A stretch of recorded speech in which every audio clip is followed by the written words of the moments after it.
On the news this morning, resident doctors to resume strike on June 12. River State Governor threatens striking parliamentary staff with no work, no pay policy. Juson alleges intimidation of its members in River State. Federal government in talks with Twitter over Twitter ban. On the foreign scene, U.S. Vice President Kamala Harris warns migrants in Guatemala not to try to enter the United States illegally. I am Ifiemi Andrew. Governor Nyesom Wike says the state government will continue to work with Julius Berger Construction Company despite the opinion of opposition in the state. Governor Wike said this during the signing of the MOU for the construction of the Dr. Peter Odili Cardiovascular Disease Treatment Center, after which the foundation stone was laid for the 25.9 billion naira treatment center in Rumuokuta. River State will go out for the best. I did also say that for this project, a project of this nature, first of all, you have to identify a company that has the capacity of no regrets or no apologies to anybody that we are giving this job to Julius Berger PLC. I don't care about the blackmail by some of the Lebanese companies in the state and their agents in government who think that because most jobs are done by Julius Berger, therefore there must be a special interest. Those are people who are so fake and so small-minded. Nothing will stop me from going out for the best. Governor Nyesom Wike said the ongoing strike by members of the Parliamentary Staff Association of Nigeria, PASAN, has delayed the signing of the River State Health Insurance Law. The governor threatened that the no work, no pay policy will also affect PASAN if they fail to call off their strike. We have to sign the health insurance for everybody here in this state. But because of these people who say they are strike, what do you call them? Now the Juson, they've opened to have no choice. If you don't open, no money for salary. What do you call these people? PASAN. They are paid until 2021. Everything about entitlement to 2021 they've collected. But they are strike. Let me tell you, if they don't go back, I will not pay 1 person's salary. I will save the money and use for 1 or 2 kilometers of roads. No work, no pay. Because if we are owing, then you can hold us.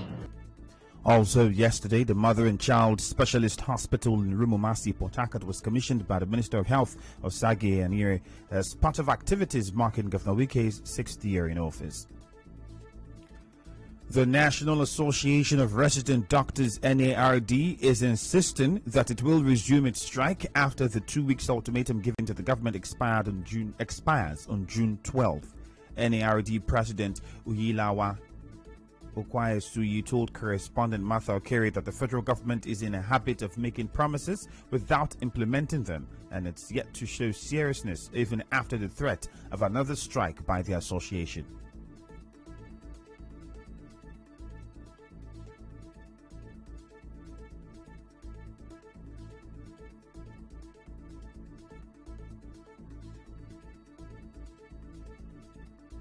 As it stands, members are still owed over 4 months of salary based on gig weeks. As it stands, the salaries of the minimum wage doctor. As it stands, the medical resident training fund that was meant to be paid to members is not even in the budget, as earlier said by the Minister of Health. And they don't want to even put it in the supplementary budget. That means apart from the payment of the house officers and the abolishment of the bench fee, nothing else has been done. Dr. Okwuesuyi also expressed disappointment at state governors of Imo, Abia, for failing to pay allowances of doctors and owing them for several months. There's nothing working in the hospitals. The doctors that are trying to stay there to at least render services are all 21 months. Also for Imo State, owing 5 months, and up to now, it seems to pay them only their basic salary, does not pay the quantity allowance, does not pay any allowances to them at all, because you see, it feels it's the alpha and omega. Also in Ondo State, the last paid salary since January, and he has refused to pay. Now doctors are resigning and wanting to travel out. So I don't know what the priorities of those governors are. Do they even care about how the average Nigerian there gets health care? As it stands, the federal government has only 1 week to implement the demands of the doctors. Recall that resident doctors suspended their strike on April 1. Partial work resumed at the River State Judiciary Complex in Port Harcourt on Monday, 2 months after the state chapter of the Judiciary Staff Union of Nigeria, JUSON, joined the ongoing national strike. Our correspondent reports that the entrance and exits of the judiciary complex, which were locked, are now open.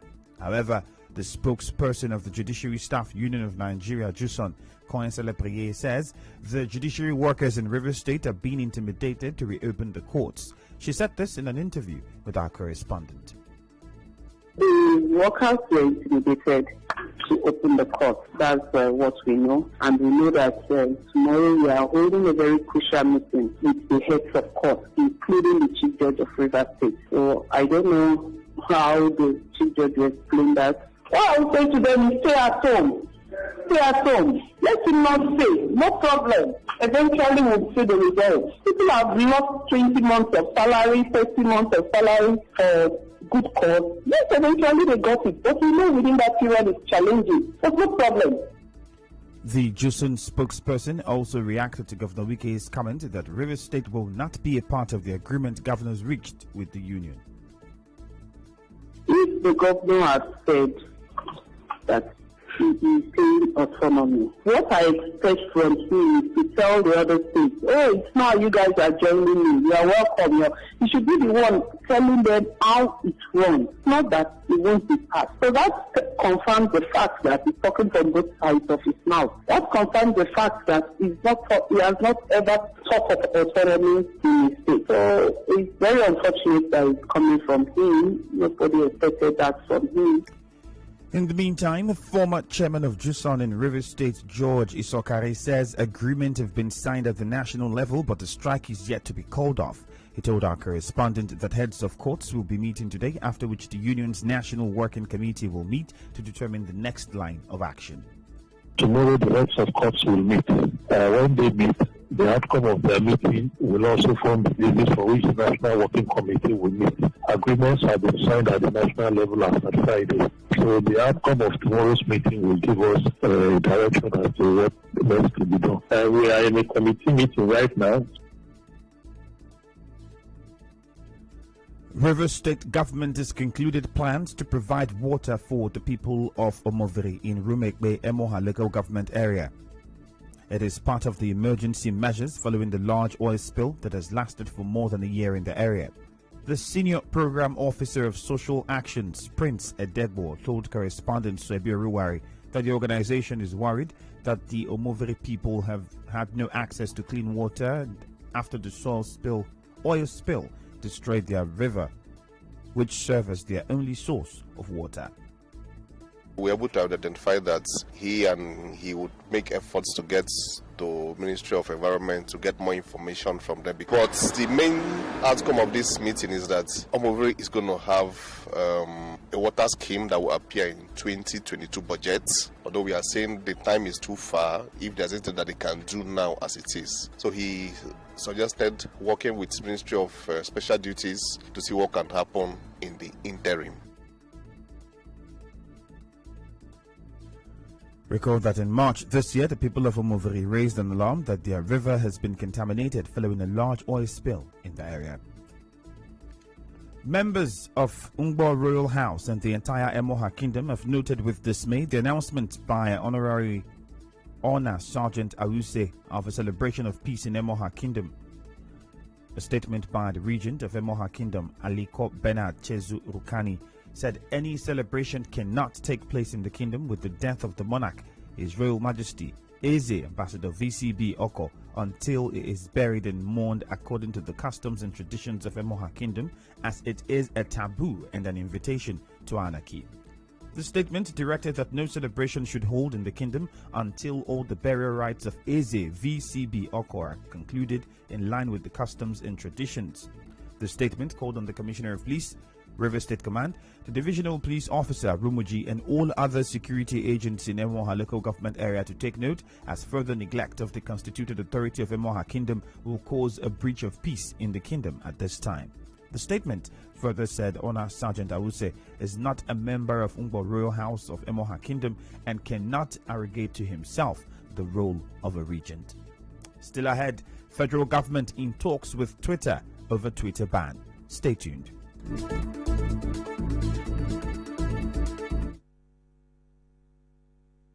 Connect with your customers.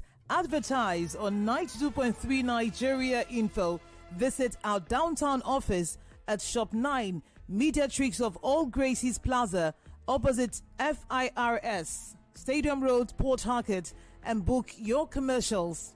Call 0817 001 8162. That is 0817 001 8162. And let us connect you to your customers. Connect with your customers.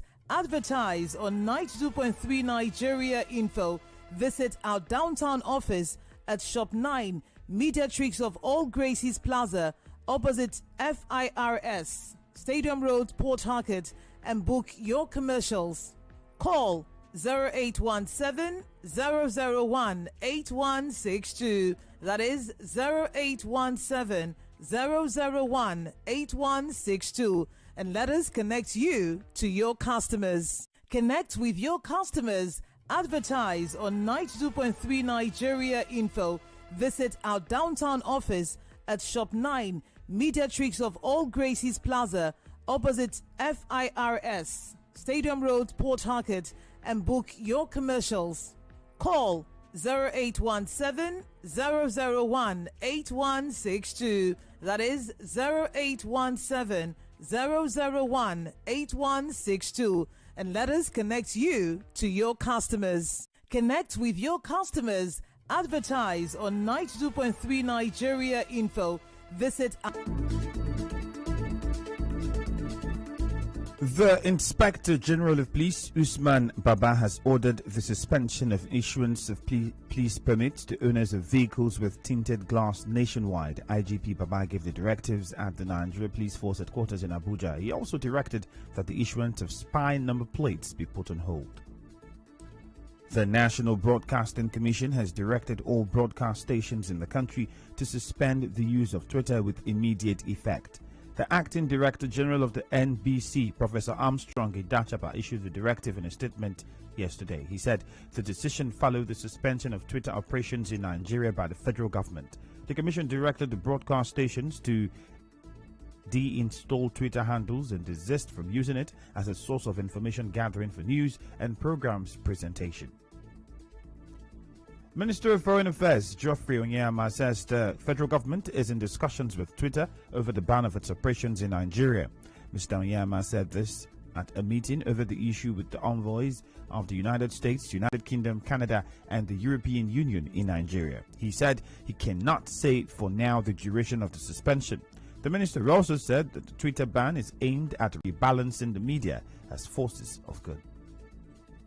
We had very fruitful discussions and listened to each other and clarified a lot of areas to one another. We have to really keep an eye on the main objectives of this government. When Mr. President was elected, security was number one on his list of priorities.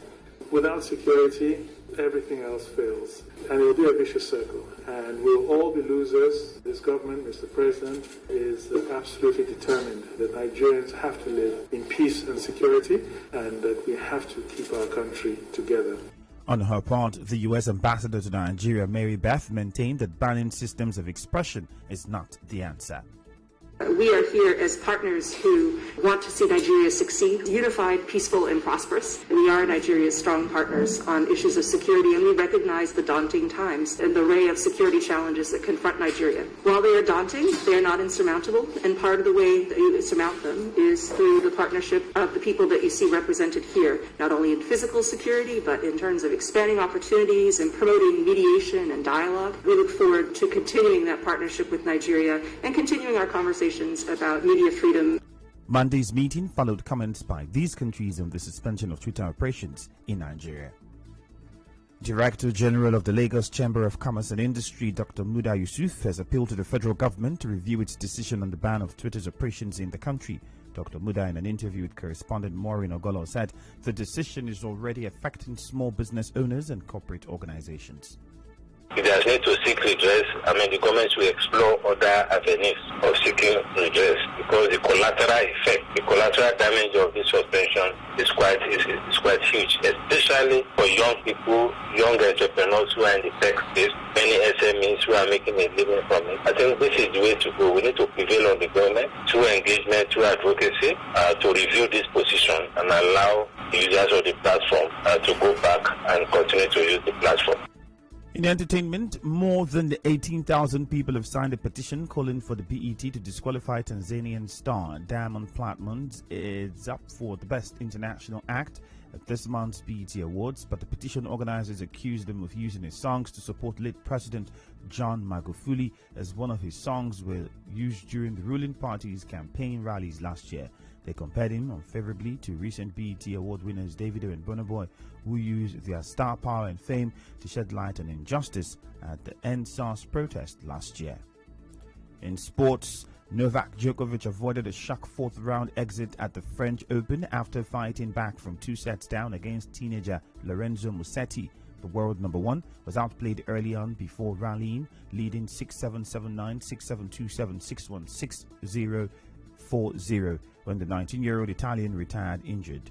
World number 76 Musetti, playing in his first Grand Slam main draw, was given a standing ovation as he left the court. Rafael Nadal also made the last 8, beating Jannik Sinner 7-5, 6-3, 6-0. And now we'll bring you news from around the world.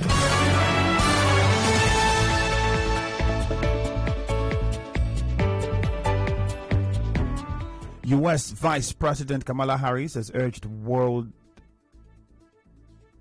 would-be migrants in Guatemala not to try to enter the United States illegally. Speaking on her first overseas trip since taking office, she said the journey north was dangerous and would mainly benefit people smugglers. Ms. Harris warned people they would be turned back at the border. On the news this morning, you heard that resident doctors are set to resume their strike on June 12. Juson has alleged intimidation of its members in Rivers State. The Rivers State governor has threatened striking parliamentary staff with no work, no pay policy. The federal government says it is in talks with Twitter over the Twitter ban. On the foreign scene, you heard that U.S. Vice President Kamala Harris has urged would-be migrants in Guatemala not to try to enter the United States illegally. I am Ifiemi Andrew. The news was edited by Enoho Ogbevere. Contact our newsroom on 0818-900-0017. Cloudy weather expected in Port Harcourt this morning. Thank you for your time and have a great day ahead.